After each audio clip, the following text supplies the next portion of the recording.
Here's my top 5 3D miniature creators ranked in review. Which one came on top?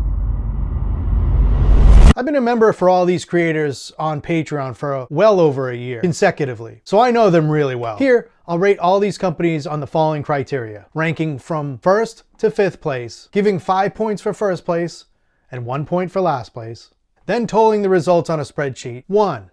Quality/style. How cool are the sculpts on average? 2. Originality. 3. Value. How much do you get for your money? 4. Supports. How likely are you to get failed prints? Or is it difficult to remove the supports? 5. The bases. How do they look? Are they size appropriate? 6. Rewards. Do they have a rewards program? How good is it? 7. The welcome pack. How good is it? How much is in it? Do they update it? 8. D&D compatibility. Can you easily ease their minis for D&D? 9. Wargaming potential. Is there potential to proxy their miniatures for wargames? And last but not least, actual printed and painted miniature. How many miniatures have I printed and painted from each one? Which might actually be the best indicator if you think about it. I'll show you the entire spreadsheet and the results at the end. But first, I'm going to give you the good, the bad, and the ugly. Archvillian Games is an extremely popular creator with the highest number of members that I'm reviewing today. And for good reason. You only need to take a quick look at their catalog to realize the top-notch quality of their miniatures and the presence that they bring to the table. Over the years, they've continued to add value, going from releasing just miniatures each month to also adding the occasional gaming prop or bust to the mix. At $10, you receive a themed release of miniatures each month, as well as 3 Archvillian Society minis, which are heroes or villains, depending on how you look at it. Also, they just started releasing the Archvillian Bestiarum, which consists of 3 cool monsters each month, and so far, one has been a dragon each time. The next tier at $14 includes a D&D 5e module featuring that month's miniatures. They've also developed their own tabletop skirmish game that has their own factions and rules. If sci-fi suits your taste better, they also launched a sci-fi line that mimics their fantasy subscription. And for $20 a month, you can receive both. If you're a painter, you can also try your hand at winning a 3D printer and resin each month with their painting contests. And another cool thing, they've recently teamed up with legendary artist Thomas Elliott, and they've been working on a 350 plus page D&D supplement focusing on death and undead. Sounds right up my alley. I can't wait to see more. Overall, it's a fantastic service with the focus on creating memorable monsters for your RPGs. If I had to get nitpicky about it and point out a negative, I would say maybe a while back they created a loyalty rewards program, but after the 3, 6, and 9 month tiers, it kind of sputtered out.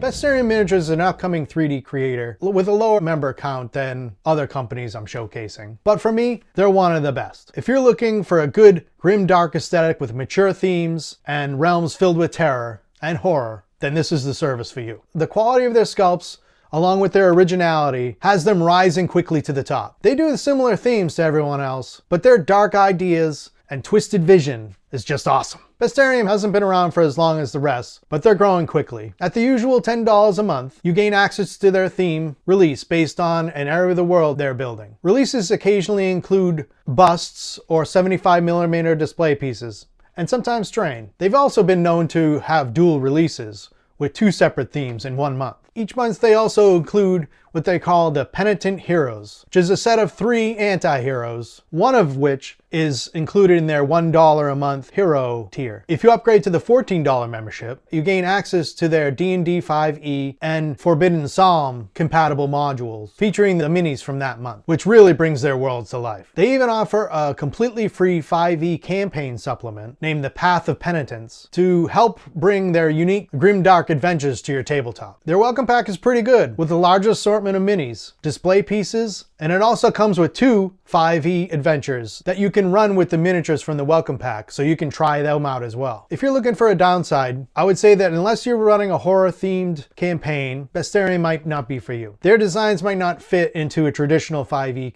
campaign, and the mature, grim, dark aesthetic isn't for everyone. But they do offer a fair amount of wargaming proxy opportunities in those certain grim, dark games. If you love miniatures as much as I do, smash that like button so all our miniature loving friends can see this video too. And hey, write in the comments who your favorite 3D miniature creator is so I can check them out too.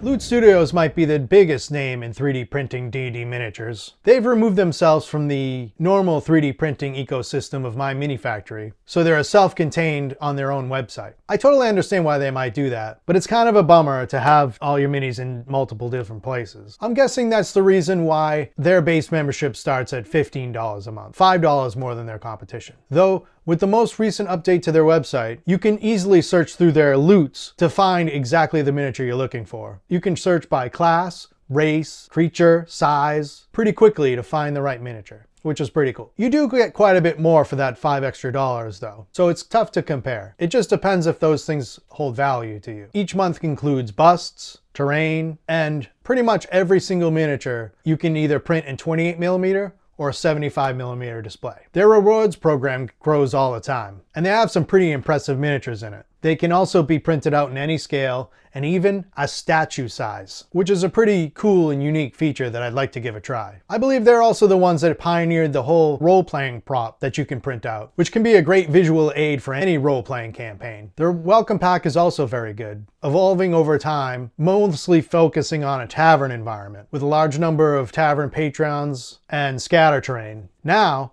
they even include a fully printable tavern and inn. It's nice when a company reevaluates their offerings and continues to build on their subscription. If you're a DM looking for printing miniatures for D&D campaigns, this is probably the best membership for you. The one glaring negative for me is their supports. Due to their design aesthetic, the minis being close to true scale, their minis proportions are realistic, which can create some pretty delicate miniatures and make removing supports a nightmare. Compounding the problem, it seems as though they've beefed up their supports to make sure those new to 3D printing don't run into issues if their machine's not completely dialed in.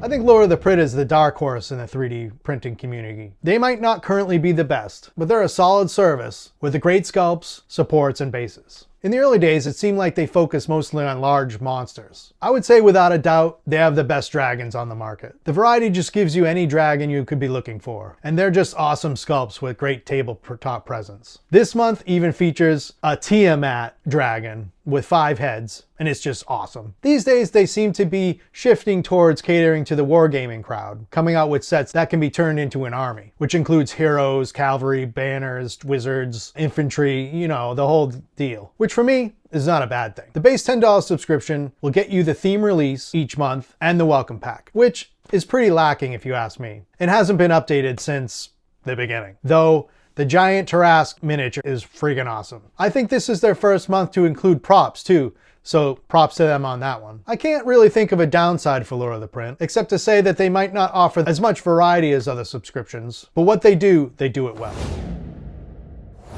Titan Forge has been around a long time. They've been sculpting miniatures and selling them on their website since way before even 3D printers were a thing. They've also developed a tabletop skirmish game called Bloodfields, which is actually a lot of fun. And also have a sci-fi counterpart called Grid War. They've been around the block, so they can do it all. For the $10 monthly membership, you get the themed release, which includes a wargaming corner and a RPG corner for those interested in role-playing games. All the miniatures released includes 5e stat blocks, and some months they even include terrain. Each month they also include the Titans of Adventure, which is a set of 3 RPG figures with 3 different options for each, which is pretty cool if you want multiple miniatures for your character. They release their miniatures in both 28mm and 32mm scale. It's your choice, so you can either print it for D&D or a wargaming scenario. They also include both pro supports and beefed up supports depending on how new to the hobby you are. The welcome pack has been around a long time, except that they've also included a Bloodfield starter pack with 2 different factions for their skirmish game, so you can try that out. Another bonus is they have monthly painting contests